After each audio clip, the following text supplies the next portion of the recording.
are known as teacher killers, Nagato and Obito have such vastly different reputations. First, their positions were different. Nagato was passive, forced by circumstance with no other choice, whereas Obito was active, deliberately targeting Minato's entire family. Let's start with Nagato and Jiraiya. From the moment Jiraiya set foot in Amagakure, his mission was already doomed. Pain's powerful Rain Tiger at will technique covered every corner of the village. Familiar chakra made Nagato realize he couldn't kill Jiraiya outright, so Nagato replaced the strongest Deva path with an animal path resembling himself, and sent Conan to show their position, hoping to persuade his teacher to retreat. After all, they once shared a bond as master and disciple. The appearance of the animal path also revealed some information to Jiraiya, specifically, that Yahiko was dead, and the Akatsuki was now under Nagato and Conan's control. Akatsuki's goal was to gather all nine-tailed beasts as superweapons to deter wars in the ninja world. In short, Jiraiya had come for intel, so Nagato revealed the general plan, hoping Jiraiya would leave. Though Nagato bore a grudge against Konoha, his target was the entire ninja world. When Jiraiya showed no intention of withdrawing, the animal path still refrained from attacking and hid itself. After Jiraiya used his detection barrier, the animal path had no choice but to showcase its strength, summoning beast after beast, already showing Nagato was holding back. He was trying to drive Jiraiya away. When Jiraiya summoned the Toad couple and entered Sage mode, the animal path slowly summoned two more paths. The human path charged forward, but after being kicked away by Jiraiya, the three paths stopped attacking. Jiraiya, meanwhile, kept using deadly moves. If it were anyone else, they would have died 100 times over. Later, when Jiraiya temporarily retreated and used the Toad binding technique to trap the three paths, he killed them himself, knowing they were under Nagato's control. Nagato, who kept thinking of his old teacher, still ended up with this result. Anyone else would not have tolerated it, but all Nagato did was have the Ashura path break Jiraiya's arm. Think about it, any of the six paths could have used lethal attacks, but Nagato merely broke one arm, showing he truly couldn't bring himself to kill Jiraiya. Then all six paths of pain appeared before Jiraiya. Jiraiya instantly recognized the Deva path as Yahiko. The six attacked Jiraiya in turn. Deva path used Almighty Pull to bring down a huge boulder and knock Jiraiya into the water, deliberately leaving a way out, as if afraid his teacher couldn't escape. He used the infallible Almighty Pull just to move rocks. Nagato was truly merciful, yet Jiraiya didn't flee, and even pulled the animal path into the Toad's stomach, where he killed it with a Rasengan. After being impaled by black rods, Jiraiya realized the animal path was a ninja he had fought before. At this point, Jiraiya had already gathered almost all the intel. Using the reverse summoning technique to escape would have been the wisest choice. Besides, Nagato never truly intended to kill him. What I can't understand most is that Jiraiya still chose to go back out. The information he got confirmed his earlier suspicions, but such disregard for an opponent would be unacceptable to anyone, let alone Nagato, the leader of a whole village. Thus, that kind, approachable white-haired old man disappeared forever in the cold depths of the sea. Nagato had done all he could within reason. This deserves respect, especially given their different positions, and the fact that Jiraiya had invaded Nagato's home. That Nagato didn't go all out from the beginning was already rare. But compared to Nagato, Obito was even more ruthless. Rin's death at Kakashi's hand was actually Madara's scheme. The purpose was to plant the three tails in Rin's body, and then use her to destroy Konoha upon returning. Rin understood this and chose to die by Kakashi's Chidori to protect the village. Minato, as Hokage and Konoha's top power, naturally couldn't leave the village easily. Rin's death was for the sake of the village, so whatever the grudge, it shouldn't be blamed on Minato. But Obito was unbelievable. Even after Kakashi visited Rin's grave every year, Obito showed no gratitude. Wearing a mask, he set out to destroy Konoha, extracted the tailed beast from the woman who cared for him, placed explosive tags on his newborn nephew Naruto, and even targeted the teacher who treated him well. He unleashed the nine tails on Konoha, causing mass slaughter. He did nothing human. He claims to love Rin, yet acted in direct contradiction to her wishes. What puzzles me most is that in the end, he was even forgiven by Naruto. When's in a fight between Luffy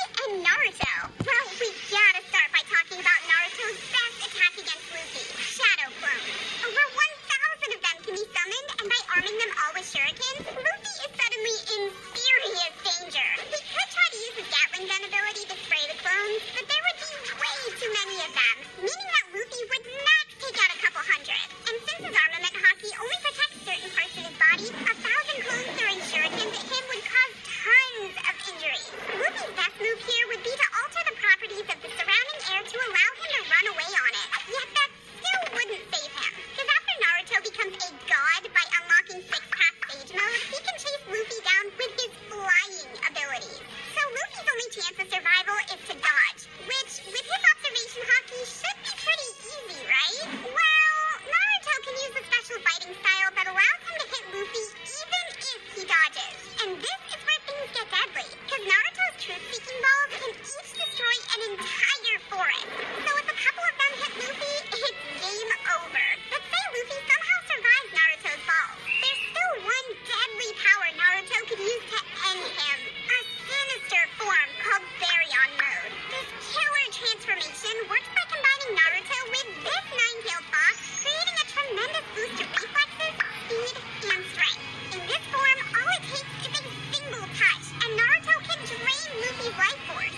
With all these powers, Naruto is the clear... Why is Uchiha Itachi called Itachi God? It's because after being resurrected, Itachi Itachi's power was simply overwhelming. At this point, Itachi not only perfectly solved his chakra deficiency, but also resolved his health issues as well. Activating the Mangekyo Sharingan no longer had any side effects. Even in taijutsu, he could match Naruto without being at a disadvantage. He could freely use Susanoo at will. With just a few moves, he was able to put Killer Bee, the perfect Jinchuriki, under Genjutsu. Even when facing Killer Bee's wild attacks, Itachi handled them flawlessly. He could even summon the crow hidden in Naruto's mouth, leaving Killer Bee unable to believe that Itachi had really been defeated by Sasuke. At this moment, Itachi was truly like a chosen one, incredibly powerful. Just a glance with his crow was enough for Itachi to effortlessly break free from Edo Tensei's control. A single Amaterasu easily wiped out Nagato's summoned beast. Such impressive techniques left Kabuto Yakushi shocked when Nagato was overwhelming Naruto and Killer Bee. Itachi's Susanoo rescue was incomparably cool, and he even stood outside his Susanoo, facing Chibaku Tensei and its immense gravitational pull. Itachi calmly analyzed the situation, and thanks to his plan, the threat of Chibaku Tensei was quickly resolved. While the allied shinobi forces were still searching for Kabuto's location, Itachi had already used Susanoo to smash through Kabuto's door. Facing Kabuto, the strongest sage under the Sage of Six Paths, the Uchiha brothers found themselves in a fierce battle. But to defeat Sage Kabuto and end Edo Tensei, Itachi used his Zanami, a jutsu that only appeared once in the entire series. When Edo Tensei was undone, the always proud Madara even said, "There are indeed some truly powerful shinobi on your side." Hashirama even told Sasuke that Itachi was an even more remarkable person than himself. At the final moment before parting from Sasuke, Itachi revealed the entire truth to him, helping Sasuke find his true self and abandon his plan for revenge against Konoha. This also led Sasuke to revive Konoha's F4, bringing them into the Fourth Great Ninja War. After escaping his Izanami, even Kabuto realized the value of his own existence, which led him to use Sage Mode to save the dying Sasuke. If Naruto was the biggest contributor to ending the Fourth Great Ninja War,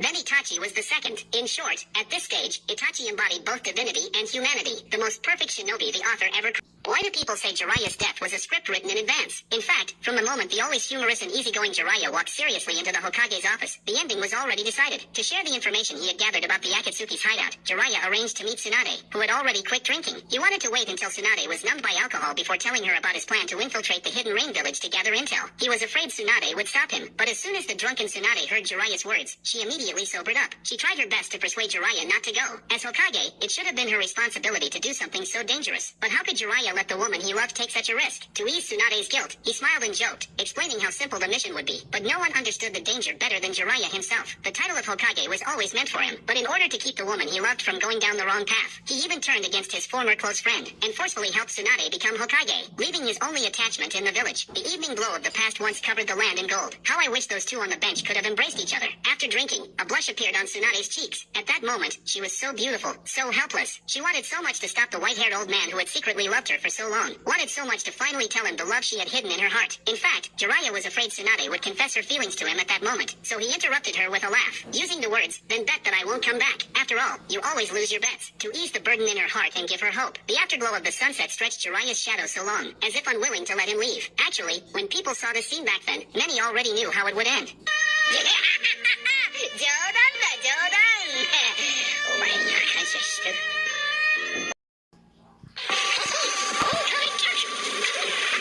With a fire shield unleashed by Madara and Obito, the allied shinobi forces were forced to pull back. At this moment, Madara suddenly sensed Hashirama's chakra. Meanwhile, the Ten Tails began to rampage, and quickly broke free from Kitsuchi's restraint. Because the connection to the Ten Tails was severed, Obito could no longer control it, allowing the Ten Tails to trigger the heavenly transformation. Amidst the chaos, Obito pulled Kakashi into the Kamui dimension. Soon after, the Ten Tails transformation ended. Fortunately, Naruto protected everyone, so there were no casualties. On the other side, Kakashi launched an attack on Obito, but hesitated just as he was about to strike. Seeing this, Obito asked Kakashi if it was because of his guilt over Rin. After all, Kakashi had promised Obito to protect Rin, but ended up killing her himself. Unexpectedly, Kakashi tried to persuade Obito, urging him to remember his old dream of becoming Hokage, and mentioned that Naruto had the same dream. Hearing this, Obito laughed out loud, and began explaining his true reason for starting the war. It wasn't for Rin. Obito stood up and let Kakashi's lightning blade pierce through his chest, then revealed the truth about Rin. Back then, Rin was kidnapped by Kirigakure, and forced to become the Three Tails Jinchuriki. Although Kakashi managed to rescue Rin, Kirigakure had set an even bigger trap. Their plan was to let the Three Tails rampage inside Konoha once Rin returned. Knowing this, Rin chose to die by Kakashi's hand during the battle to prevent harm to the village. Obito told Kakashi that Rin had always loved him, and to protect Konoha, she was willing to die at the hands of the one she loved. But in Obito's eyes, Kakashi, who failed to protect Rin, was a fake, and the Rin who died was also a fake, because in Obito's mind, Rin should never have died. It was his despair toward the shinobi world that made him start the war. Even after all this, Kakashi still tried to bring Obito back to his old self, but Obito's heart was already empty. He couldn't even even feel pain anymore. Only the world of Genjutsu could fill the void inside him, so Kakashi gave up, preparing to deal with Obito himself. At that moment, outside, the Ten Tails had finished gathering a tailed beast bomb, ready to attack the allied forces again. In a crisis, Shikamaru suggested Kitsuchi teach everyone the basics of Earth style, to build layers of Earth walls to weaken the Ten Tails attack, and have Killer Bee fire a tailed beast bomb to counter it. Although it sounded ridiculous, there was no other way. Everyone quickly started forming hand seals. As the Ten Tails attacked, the allied forces raised wall after wall of Earth, while Killer Bee fired back from the side, but it had no effect. Watching the Ten Tails attack draw closer, everyone was left helpless. When the last wall fell, Killer Bee held out with his body, barely holding on, when suddenly, the tailed beast bomb vanished.